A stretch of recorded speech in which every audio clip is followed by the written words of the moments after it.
নমস্কার বন্ধুরা, আজ আমি বানাতে চলেছি বাঙালির খুব জনপ্রিয় একটি নিরামিষ পদ, নিরামিষ আলুর দম। পেঁয়াজ রসুন ছাড়া এই রেসিপিটা হবে দারুণ সুস্বাদু এবং একদম ঘরোয়া স্বাদের। লুচি, পরোটা কিংবা পোলাওর সঙ্গে সব কিছুর সঙ্গে খুব ভালো লাগে।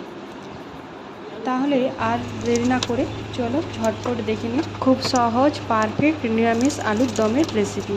প্রথমে একটা মিক্সার গ্রাইন্ডারে আদা কুচি এবং কাঁচা লঙ্কা জিরে দিয়ে একটা পেস্ট বানিয়ে নেব। তারপর আলুগুলোকে ডুমো ডুমো করে কেটে নেব। তারপর একটি কড়াই বসিয়ে তাতে সামান্য তেল দিয়ে গোটা জিরে, তেজপাতা ও শুকনো লঙ্কা দিয়ে আলুগুলোকে দিয়ে দেবো। আলুগুলো কিছুক্ষণ ভাজার পর লবণ হলুদ দিয়ে আরও কিছুক্ষণ ভেজে নেব।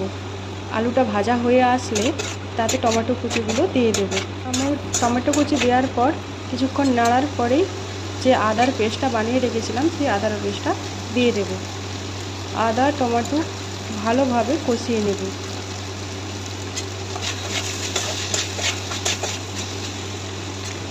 আদা টমেটো ভালোভাবে কষিয়ে গেলে জল ঢেলে দেব। জল ঢেলে কিছুক্ষণ ফুটিয়ে নেব যতক্ষণ না পর্যন্ত আলুটা সিদ্ধ হয়ে আসছে। ঝোলটা ফুটে আসলেই ধনে গুঁড়ো জিরে গুঁড়ো দিয়ে দেব। স্বাদ অনুযায়ী লবণ দিয়ে দেব। তারপর কিছুক্ষণ ফুটিয়ে নেব।